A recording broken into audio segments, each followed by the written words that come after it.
Sumainyo ang Panginoon. At sumayo rin. Ang mabuting balita ng Panginoon ayon kay San Mateo. Papuri sa iyo, Panginoon. Noong panahong iyon, sinabi ni Jesus sa mga punong saserdote at matatanda ng bayan, "Pakinggan ninyo ang isa pang talinghaga. May isang taong nagtanim ng ubas sa kanyang bukid at ito'y binakuran niya. Gumawa siya roon ng pisaan ng ubas at nagtayo ng isang mataas na bantayan. Pagkatapos, kanyang iniwan sa mga kasama ang ubasan at siya'y nagtungo sa ibang lupain. Nang dumating ang panahon ng pitasan, pinapunta ng may-ari ng ubasan ang kanyang mga alipin upang kunin sa mga kasama ang kanyang kaparte. Ngunit sinunggaban ng mga kasama ang mga alipin. Binugbog nila ang isa, pinatay ang ikalawa, at binato naman ang ikatlo. Pinapunta uli ng may-ari ang mas maraming alipin, ngunit gayon din ang ginawa ng mga kasama sa mga ito. Sa kahuli-hulihay, pinapunta niya ang kanyang anak na lalaki. Igagalang nila ang aking anak, wika niya sa sarili. Ngunit nang makita ng mga kasama ang anak, sila'y nag-usap-usap, "Ito ang tagapagmana. Halikayo, patayin natin nang mapa sa atin ang kanyang mamanahin." Kaya't siya'y sinunggapan nila, inilabas sa ubasan at pinatay. Pagbalik ng may-ari ng ubasan, ano kaya ang gagawin niya sa mga kasamang iyon? Sumagot sila, lilipulin niya ang mga buhong na iyon at paaalagaan ang ubasan sa ibang kasama na magbibigay sa kanya ng kaparte sa panahon ng pamimitas. Tinanong sila ni Jesus, "Hindi pa ba ninyo nababasa ang talatang ito sa kasulatan? Ang batong itinakwil ng mga tagapagpatayo ng bahay, ang siyang naging batong panulukan.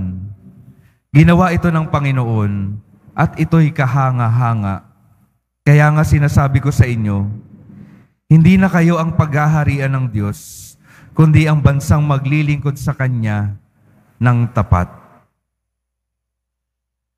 Mga kapatid, ang mabuting balita ng Panginoon. Pinupuri ka namin, Panginoong Hesus Kristo. Magsiupo ang lahat.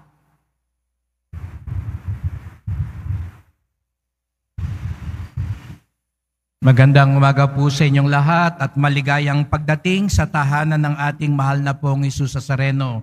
Binabati din po natin ang mga kasama natin online, lalo na po mga may sakit at nag-aalaga sa mga may sakit at mga kababayan, mga kadeboto natin mula sa iba't ibang panig ng bansa at daigdig na nais sumama sa pagdiriwang ng misa dito sa ating simbahan sa Quiapo, sa Basilica Minor at Pambansang Dambana ni Jesus Nazareno.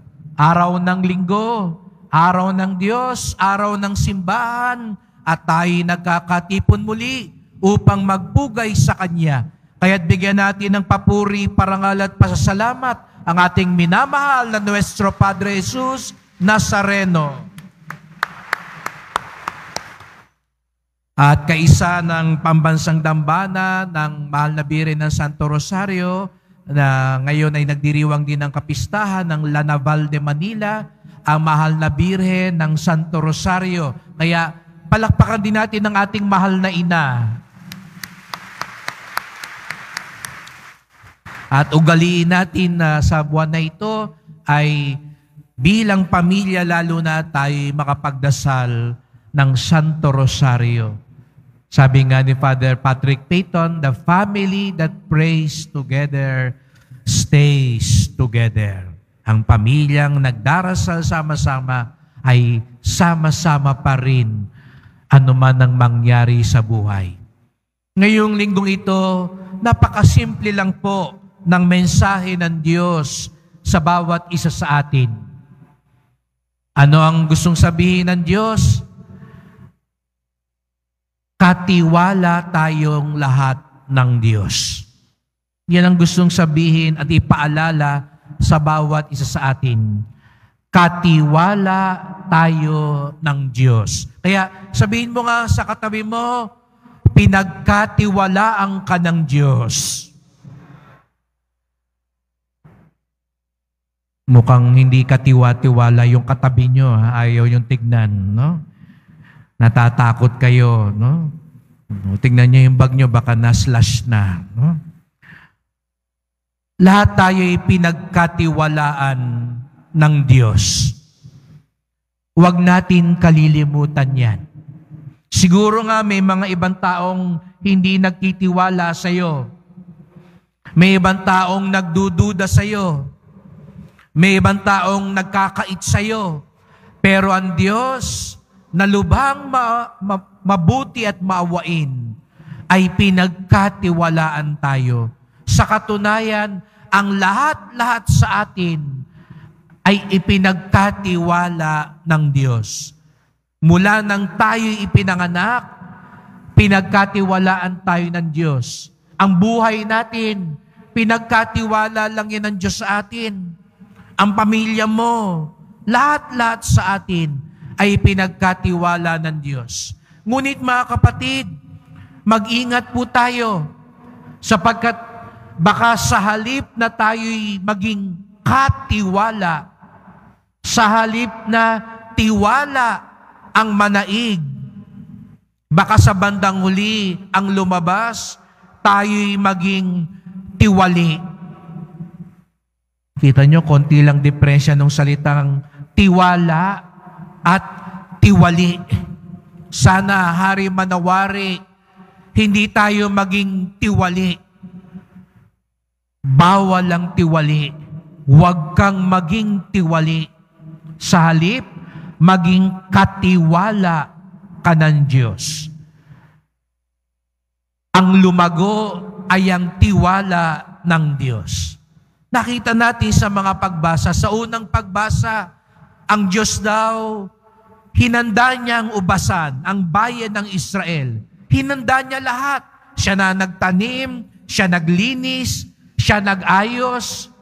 Pero ano raw nangyari?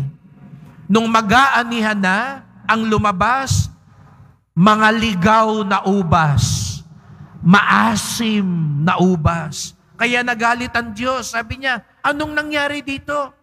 Inayos ko ang lahat. Ipinagkatiwala ko ang lahat. Pero maasim ang naging bunga.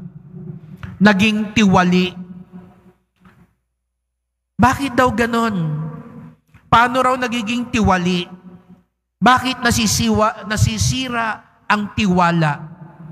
Ang una raw dahilan, mga kapatid, kaya nasisira ang tiwala at nagiging tiwali ay hindi nagagamit ng tama ang ipinagkatiwala sa atin ng Diyos. Nakita niyo yung ginawa sa unang pagbasa? Inayos na ng lahat, pero hindi nagamit sa tama. Mga kapatid, lahat tayo may ipinagkalooban Diyos. Pinagkalooban ka ng talino. Pero sana yung talinong yan, gawin mo sa tama.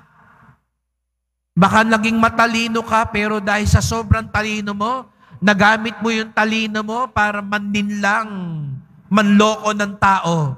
Lalo na yung mga mas hirap makaunawa. Maasim na ubas, tiwali ang labas niyan.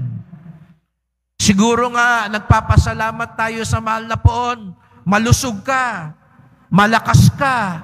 Yung ibang tao, mahina na. Ikaw malakas. Pero kung yung lakas mo, ginagamit mo para manindak, manakot, mang-api, sayang. Sayang ipinagkaloob sa iyo ng Diyos. Kaya ka ginawang malakas para lalo kang makatulong. Hindi makaisa sa kapwa, nambubugbog ka, nananakit ka. Magiging maasim na ubas ka, tiwali yan. Sapagkat pinagkalooban ka, pero hindi mo nagagamit ng tama. Yung pagsasalita mo, lahat tayo may pinagkatiwalaan Diyos. Yung pamilya mo, ipinagkatiwala sa iyo yan ng Diyos. Yung asawang mo, yung anak mo, inaalagaan mo ba? Pinag-iingatan mo ba? Yan trabaho mo, yung samahan natin sa simbahan, sa barangay, ipinagkatiwala sa iyo yan ng Diyos. Pero kung sumali ka dyan para makasira, makipag-away, makipagbasag ulo, sayang, magiging maasim ang bunga. Hindi ka na katiwala, tiwali ka na. Kapag hindi nagagamit ng tama ang ipinagkaloob, nagiging tiwali, hindi katiwala. Pero bakit daw?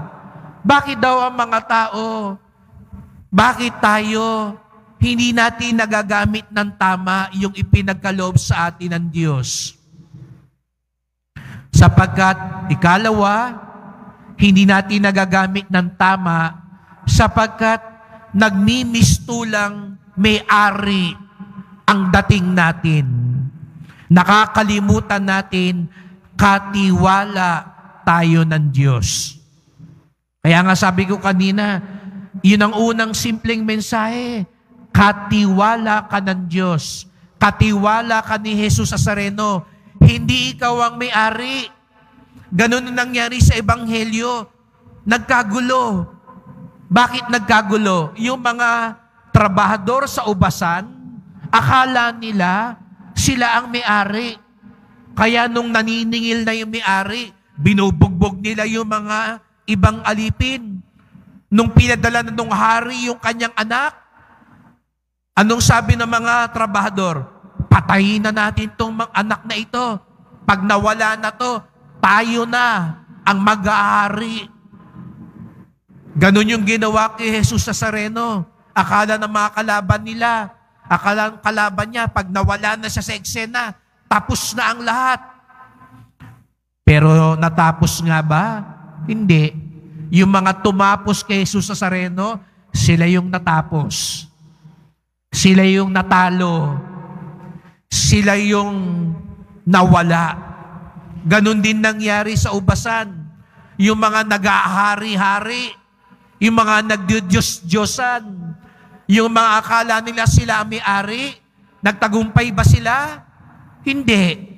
Sa bandang huli, sila rin ang naparusahan, sila rin yung nalipol, sila rin yung napahamak.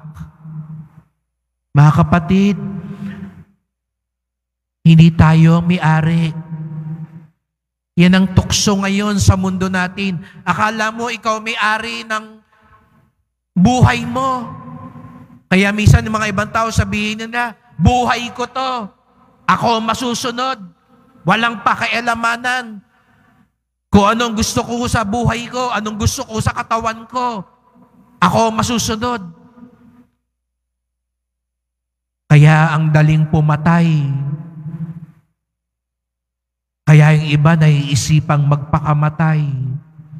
Kasi akala natin, tayo ang may-ari maging ng buhay natin. Hindi po.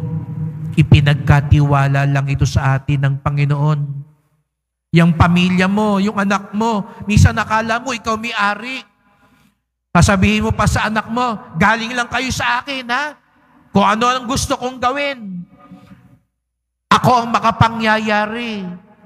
Kaya kahit bugbugin mo yung anak mo, pahirapan mo yung anak mo, hindi mo alagaan ang anak mo, hindi po.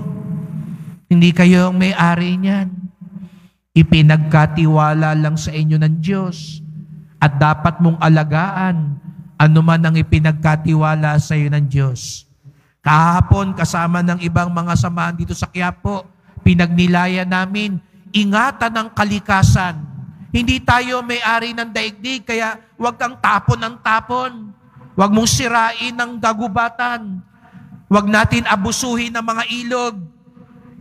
Ang ilog natin, hindi palikuran natin, hindi ang basurahan natin. Hindi tayo may-ari ng kalikasan. Ipinagkatiwala lang sa atin ito ng Diyos. Ano raw ang diferensya? pag nag-aasal hari at may-ari na tayo. Hindi po. Tayo lamang ay mga katiwala. Kaya sa pagpapatuloy ng misang ito po yung ipagdasal natin. Magpasalamat tayo na pinagkatiwalaan tayo ng Diyos. Oo, kahit ganito itsura natin, kahit ganito ugali natin, pinagkatiwalaan tayo ng Diyos. At huwag nating sirain yun. Huwag tayo maging tiwali. Huwag tayo magmistulang may-ari. Sa halip, tayo nawa ay lumago sa pagmamalasakit, pagmamahal, katulad ni Jesus Nazareno. Upang sa bandang huli, masabi niya sa atin, kasama kayo sa kaharian ko, kayong mga naglilingkod sa akin, kayong mga katiwala kong tapat. Kaya't sa pagpapatuloy ng misang ito, magdasal po tayo. Mahal na pong Jesus Nazareno, naririto na naman kami, iyong mga deboto, iyong mga kaibigan at alagad. Salamat po. Patuloy kayong nagtitiwala sa amin, bagamat kami hindi karapat-dapat. Salamat po sa mga ipinagkaloob niyo sa amin. Ang buhay namin, ang pamilya namin, lahat-lahat sa amin, ang trabaho, ang lakas ko. Salamat po. At sana po magamit ko ng tama at maayos anuman ang ipinagkatiwala ninyo sa akin. Patawad po, kuminsan kami nagmamalabis. Kuminsan nakala namin kami ang may-ari at para kaming nagahari at nagdidiyos-diyosan. Patawad po kung sumusunod kami sa mga nagahari-harian at nagdidiyos-diyosan sa aming paligid. Ipaalala niyo po sa amin, kayo ang tunay na hari, kayo ang tunay na may-ari, at kayo ang tunay na magpapala sa amin. Mahal na pong Jesus Nazareno, kaawaan niyo po kami, basbasan niyo po kami. Amen. Amen.